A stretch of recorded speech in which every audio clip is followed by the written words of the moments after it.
So I was thinking about the MCU villains, and then I was thinking, why am I thinking about them? The internet has spoken. When you think of the best comic book movie villain, everyone seems to land on the Joker from The Dark Knight. So serious.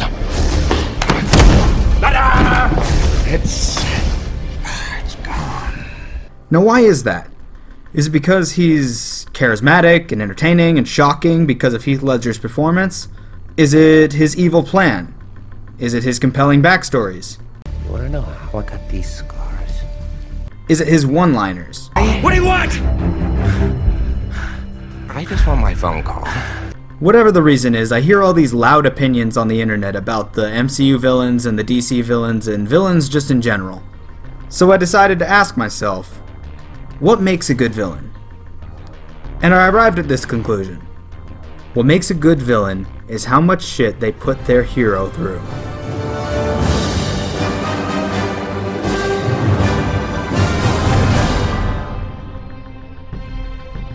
And the Joker obviously puts Batman through some shit in The Dark Knight. Where are they? Killing is making a choice. Where are they? Choose between one life or the other. Your friend, the district attorney, or his blushing bride-to-be.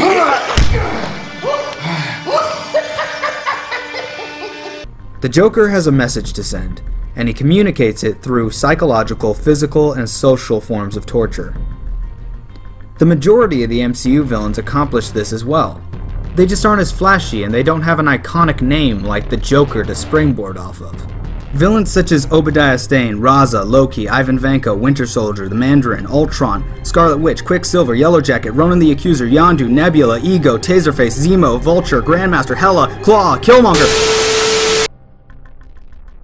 All of these are good villains when you're measuring what they put their opposing hero or heroes through. This isn't to say the Joker is a bad villain. He's a very good villain and puts Batman through a lot of pain and struggle in The Dark Knight. And not only Batman, but Gordon, the GCPD, Harvey Dent, and the mob members that hired him in the first place. In every scene, Joker isn't just carrying out his plan, which makes no cohesive sense, by the way, but he's also putting every character he interacts with through something that changes and hurts them significantly. That's the mark of a good villain. The Marvel villains may not get the screen time to show off as much as Joker does, but they do get some time to shine and prove that they are in fact good villains and even in some cases good standalone characters. Let's take a look at a few of the Marvel villains. One in particular that people single out as a bad villain is Ronan the Accuser. Why? Well, usually people say it's because he's a one-note bad guy with a cliche and shallow motivation, which is arguable at best. In the first volume of Guardians of the Galaxy, Ronan wants to take over Xandar because he is, well, kinda racist. That's basically his motivation. But that's not the reason why he's compelling, even though I do think that his opening scene is awesome.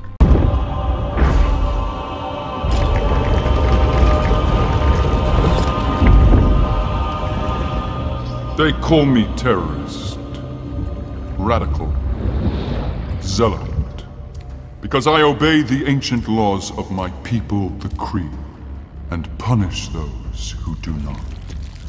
Because I do not forgive your people for taking the life of my father, and his father, and his father before him. 1,000 years of war between us will not be forgotten. You can't do this! Our government signed a peace treaty! My government knows no shame. You Xandarians and your culture are a disease. Wow, that is racist. You will never rule Xandar. No. I will cure it! Yeah, so Ronan's a little bit of a lot racist against Xandarians, and he also didn't get a ton of screen time to develop himself as a character. But where did that screen time go in the first place?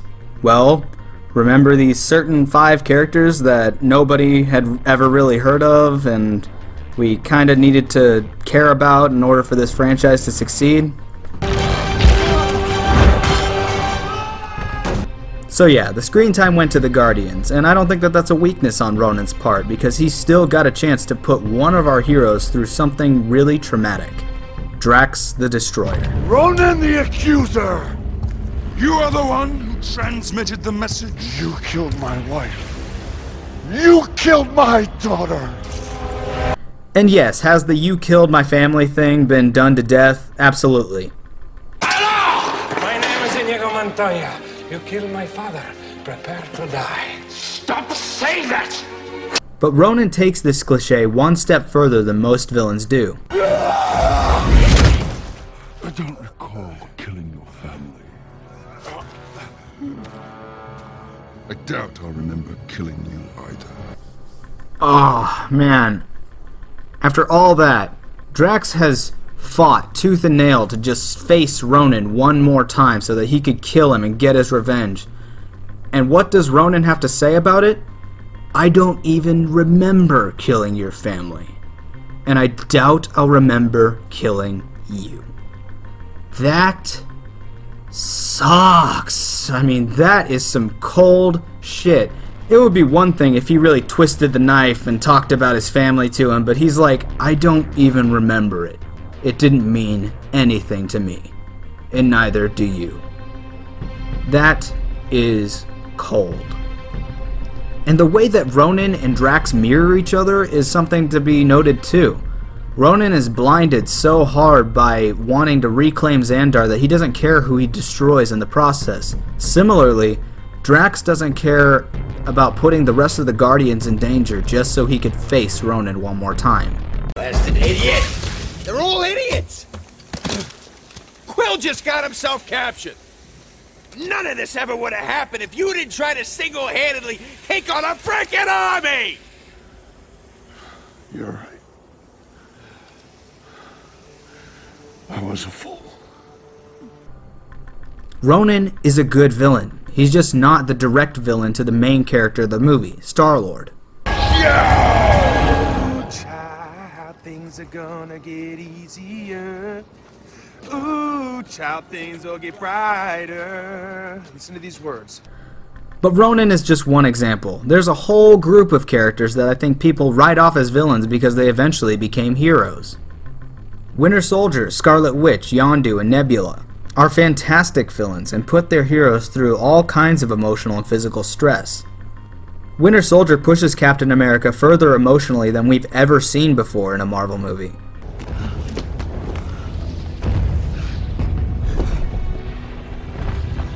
I'm not gonna fight you.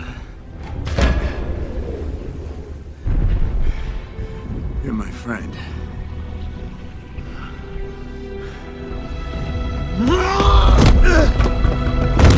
You're my mission.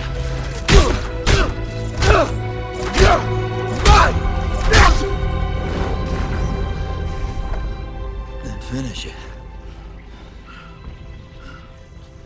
Because I'm with you to the end of the line.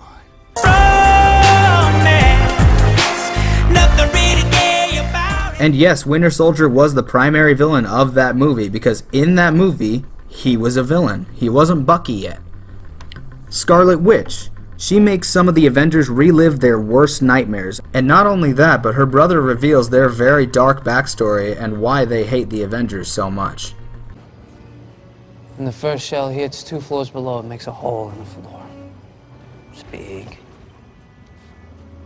Our parents go in. The whole building starts coming apart.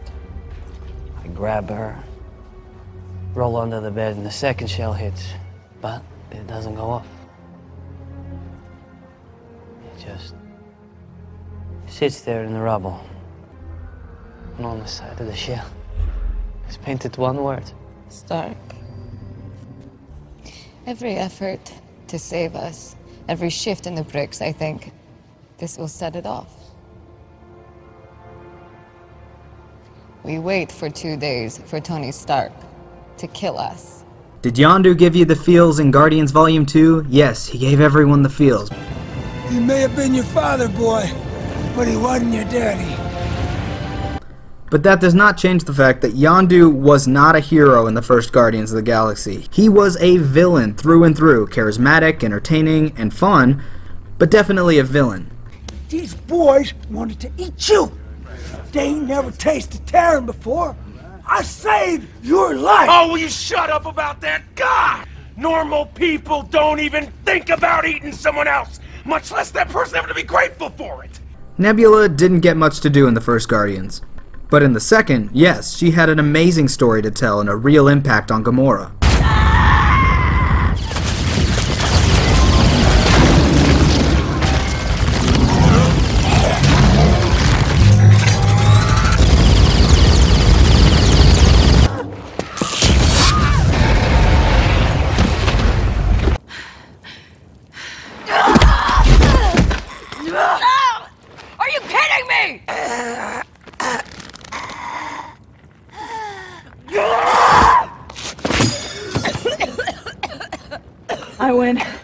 I win. I bested you in combat. No, I saved your life. Well, you were stupid enough to let me live.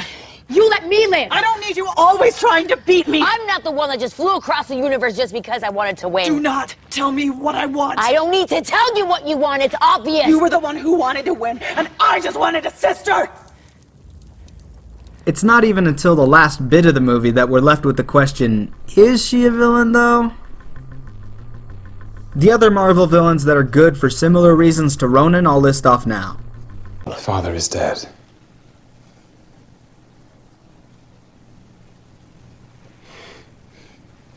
What? Your banishment. The threat of a new war. It was too much for him to bear. All I have to do is sit here and watch as the world will consume you. Hey, Tony, before you go, palladium in the chest. Painful way to die. Technology. It's always been your Achilles heel in this part of the world. Don't worry, it'll only last for 15 minutes. That's the least of your problems. I believe your intentions to be hostile. I'm here to help. Stop. May I?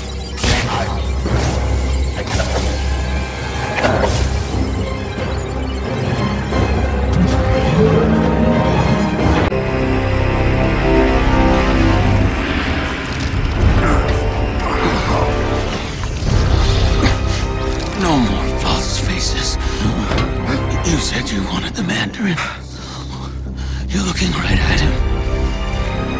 It was always me, Tony. Right from the start.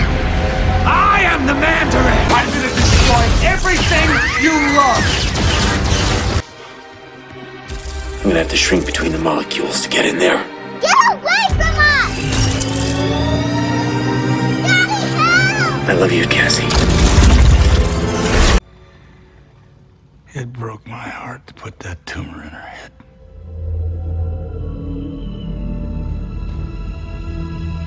What? Oh, hell no. He done went too far. Now, Lee, shoot his ass right now, Lee. Shoot his ass!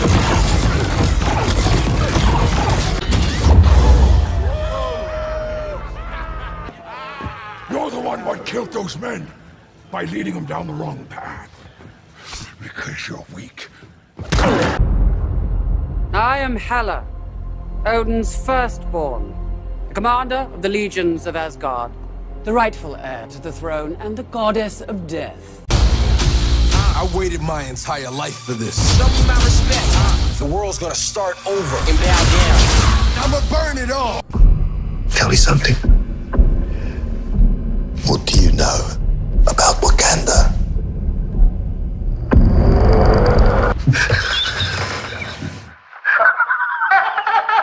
I can see you.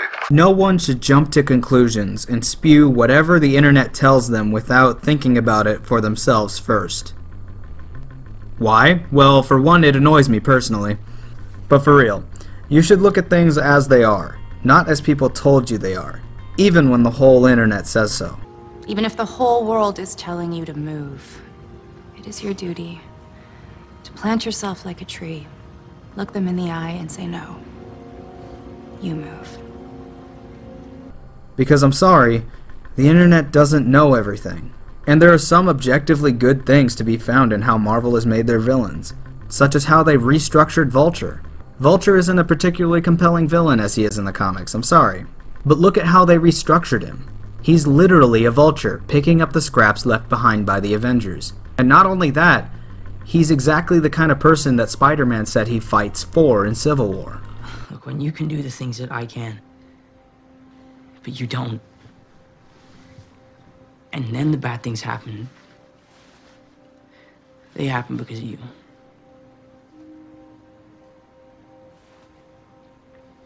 So you want to look out for the little guy, you want to do your part, make the world a better place, all that, right? Yeah, just looking out for the little guy. Those people, Pete, those people up there, the rich and the powerful, they do whatever they want. Guys like us, like you and me, they don't care about us. It's cool seeing these subtleties and how they actually constructed a decent villain for Spider-Man Homecoming. So I'll tell you who my favorite MCU villain is, and I know that I'm gonna get a lot of flack for it. Zemo. Zemo from Captain America Civil War is my favorite Marvel MCU villain because he's exactly the person that embodies the movie's message. You can save the world, but at what cost? Zemo isn't your conventional villain. He isn't charismatic, he doesn't wear a costume, he's just a guy. A guy who was hurt by the Avengers and wanted to see them fall. Who are you? What do you want? To see an empire fall. And his plan wasn't to accomplish this and rule the world or something. His plan was to accomplish this and then kill himself. How often does that happen in a Marvel movie? Justice will come soon enough. Tell that to the dead.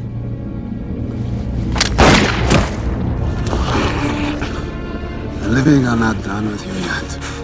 Zemo is direct, has a well-rounded backstory, and his plan does make sense. Does it have some conveniences? Yeah, but he could have accomplished the same thing in a different way even if Iron Man, Cap, and Bucky hadn't shown up altogether. And Zemo definitely puts the three main characters of Captain America Civil War through some shit. I took Gotham's White Knight, and I brought him down to our level. And the Avengers? They went home. I knew I couldn't kill them. More powerful men than me have tried. But if I could get them to kill each other... So if there's anything that I can leave you with, it's this. The next time the internet explodes over something saying it's good or bad, think about it for yourself first, and then share your point of view.